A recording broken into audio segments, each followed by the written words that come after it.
Y luego nos dice rapidito acá, para ver también que expliques, Bolivia en estos momentos ha recibido casi 400 millones de dólares del Fondo Monetario Internacional, pero bajo una dinámica interesante.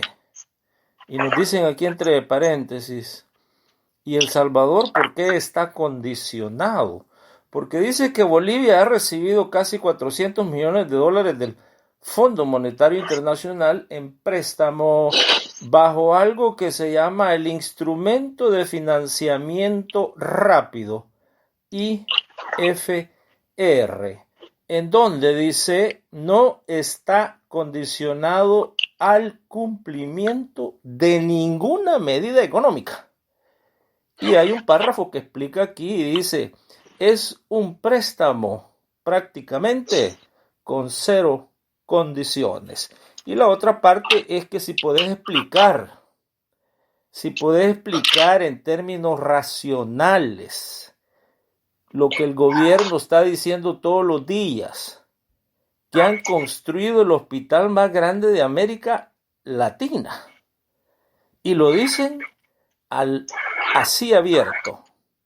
Y me dice el amigo acá, yo sé que eso no es así, pero quisiera ver si César lo puede explicar, dice. Bueno, y el otro es ya rapidito, que si es cierto que Guatemala está enviando 25% de la electricidad a El Salvador, si es cierto eso. Y económicamente, ¿por qué? Porque entendemos, dice que no es viable.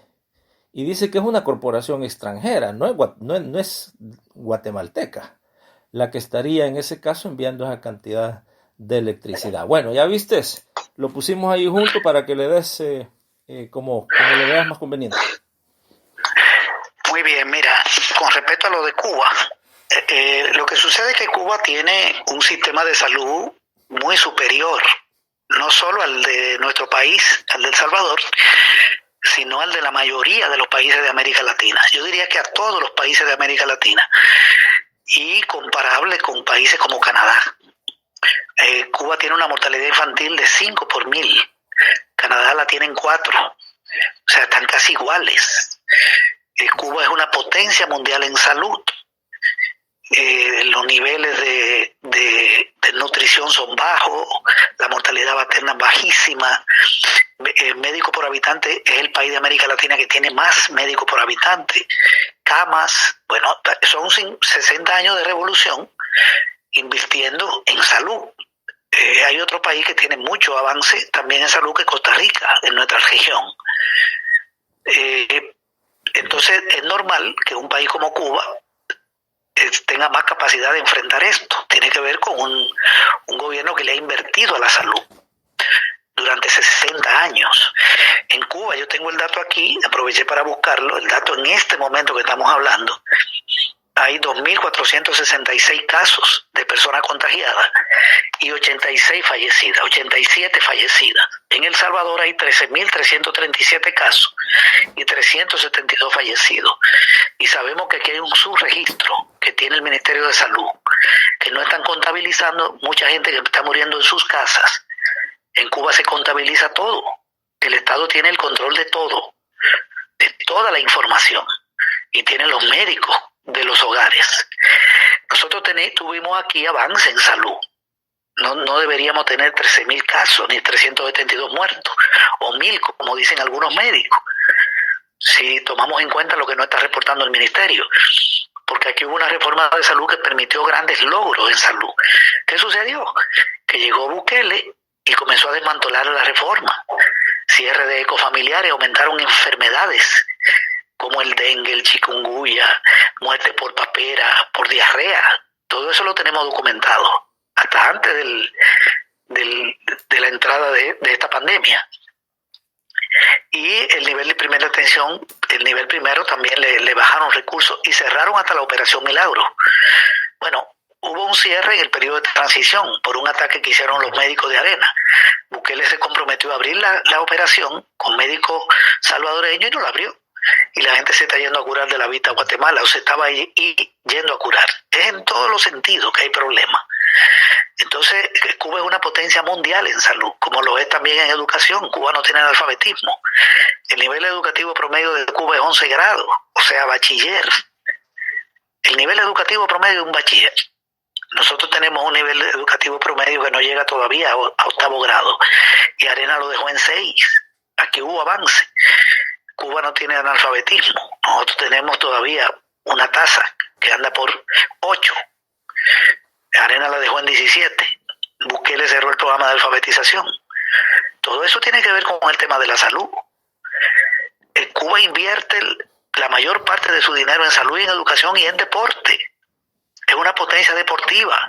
Es un país que queda entre los primeros 10 en una olimpiada, por encima de Inglaterra, por encima de Francia, con más medallas de oro que Argentina, que México, que Brasil. Solo lo superan en una olimpiada de Estados Unidos, China, Alemania, que son Rusia, que tienen otro nivel, pero también otra cantidad de población. Cuba es una potencia. El deporte es una expresión de la salud de un pueblo. También es una expresión. Entonces, la CEPAL incluso habla de que en Cuba no se puede utilizar el concepto pobre, sino que hay una franja de la población en riesgo de no satisfacer las necesidades básicas. ¿Por qué no se utiliza la palabra pobre? Porque es un concepto de carencia, de lo básico, de alimento básico. Y los cubanos tienen resuelto la comida básica. Y de carencia de energía, la tienen resuelta. De carencia de agua, de salud, de educación, todo eso está resuelto.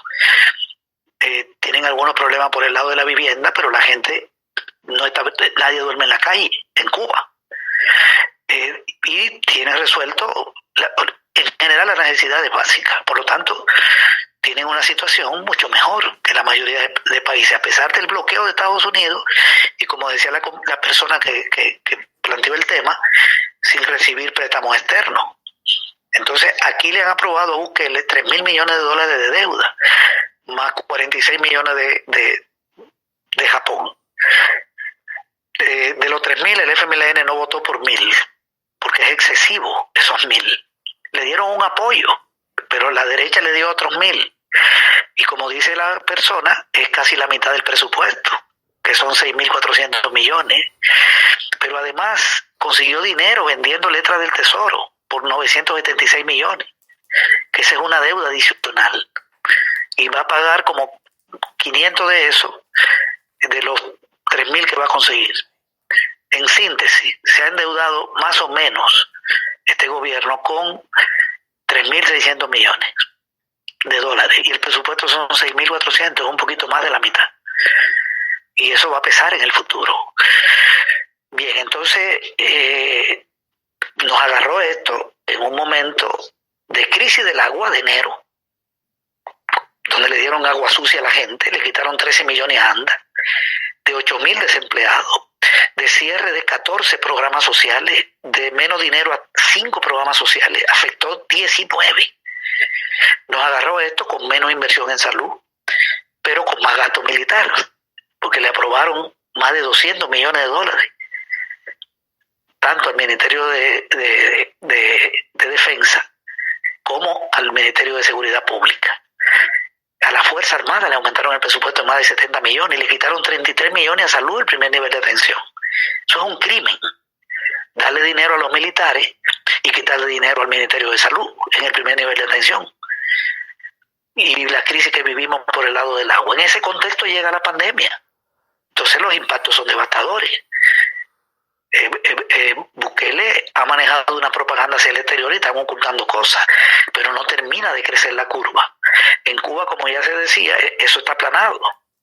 Los cubanos fueron a Italia y allá contribuyeron a eliminar el problema y lo tienen como héroes. Se está hablando de darle el Premio Nobel de Salud a Cuba como país por todo lo que ha hecho en el marco de esta pandemia. Ya hay gente que está planteando eso, no a una persona, sino al Estado cubano, a su personal de salud. Cuba tiene miles de médicos fuera de su territorio, más de 20,000 en Venezuela, en Centroamérica da apoyo con médicos, aquí ha tenido médicos, en Honduras, en Brasil, que lo despidió Bolsonaro, que por cierto es un desastre lo de Brasil. Entonces, esa es la realidad que tenemos. que tiene que ver con la diferencia de gobierno. Nosotros avanzamos mucho en el gobierno del Frente, logramos indicadores de salud muy positivos, no a nivel de Cuba, pero entramos en un círculo de países con menos de 10 niños muertos por 1000 nacidos vivos. No son muchos los países de América Latina que tienen menos de 10. Aquí teníamos 9. Ahorita no tenemos datos. Tenemos un ministro que dice cualquier cosa. Pero Cuba tiene 4, 5. Eso es una diferencia grande en términos ya de la cantidad de nacidos. Uno lo puede ver chiquito, pero es por cada 1000. Y bajarlo un punto no es fácil. Se requiere mucho nivel de inversión. Bien, entonces, en el caso de la energía de Guatemala, sí se está trayendo energía de Guatemala. Nosotros decíamos algo al principio, porque Guatemala tiene energía más barata que aquí. La energía más barata de Centroamérica es la de Guatemala. La segunda más barata la dejó el FMLN, la del Salvador. Y es más cara en los otros 3 países de Centroamérica, sin incluir a Panamá, digamos, y a Belice. Estamos por debajo del promedio. Pero como Guatemala la tiene más barata y ha bajado la entrada de dólares al país, lo lógico no es que le estemos comprando energía a Guatemala, porque la entrada de dólares ha disminuido por las remesas y por las exportaciones de bienes y servicios, que han caído 27%, la de bienes sobre todo, 27%. Están entrando menos dólares.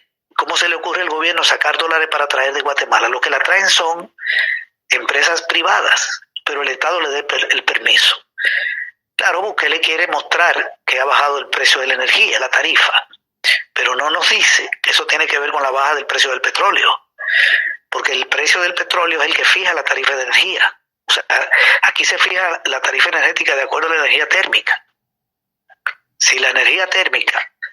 Si el petróleo sube, se encarece la térmica y se encarecen todas las demás. Si el petróleo baja, se abarata la térmica y se abaratan las demás. ¿Y quién decide que se abarate? Hay una ley que establece que hay que revisar los precios de la energía en marzo, en junio, en septiembre y creo que en octubre o noviembre. 4 veces al año. Y si los precios del petróleo bajan, entonces se baja la energía. No la ha bajado Bukele. Se ha abaratado un poquito y ha bajado en los precios de los combustibles porque bajó el precio del petróleo, no por factores nacionales, sino que la ley obliga a reajustar la tarifa. Que por cierto, la semana que viene van a subir ya los precios de los combustibles, pero porque van a subir los precios del petróleo. Ya está calculado que viene un pequeño aumento. Entonces, yo creo que no es el mejor momento para estar trayendo energía de Guatemala, pero es un negocio de empresarios, importadores. Y llegan a decir ahí que la matriz energética es bastante buena, manipulando esa información. En el tema de Bolivia, no entendí muy bien el planteamiento. Bueno, Bolivia es un gobierno de derecha. Rapidito lo de Bolivia, nos dicen que cómo es que a Bolivia el fondo le presta sin ninguna condición. Y a El Salvador. Bueno, sí, le prestaron en esas condiciones porque en Bolivia hay elecciones. Está punteando el MAS, el Movimiento al Socialismo, el partido al que pertenece Evo Morales, el presidente derrocado. El MAS está punteando en las elecciones. Parece que la van a prorrogar sin pedirle opinión a los partidos políticos, ni al Congreso, ni a la Cámara de Diputados, ni de Senadores. La presidenta, que es una funcionaria puesta por el gobierno de Estados Unidos y los militares. Entonces, como está gobernando la derecha y hay una amenaza de que la izquierda puede llegar ahí, le dan este oxígeno con este préstamo. Esa es la explicación de que el fondo trata mejor a este gobierno. Y ellos están calculando que hacerle un fraude a Evo Morales y darle gobernabilidad a un gobierno impuesto a través de un fraude. Bueno, de hecho, en Bolivia está roto el marco legal, porque esta presidenta violó el marco constitucional. Ella no podía ser la sustituta de Evo Morales. Tenía que ser o el vice o el presidente del Senado, la presidenta o de la Cámara de Diputados. Se saltaron todo eso y pusieron a esa mujer. Y así se ha impuesto eso con el respaldo militar y con una gran represión. Pero bueno, así está eso. El Salvador tiene otra situación, el Fondo Monetario tiende a prestar con intereses, aunque aquí hicieron un préstamo, el Fondo Monetario, bastante blando. Lo que ha sido caro son los bonos.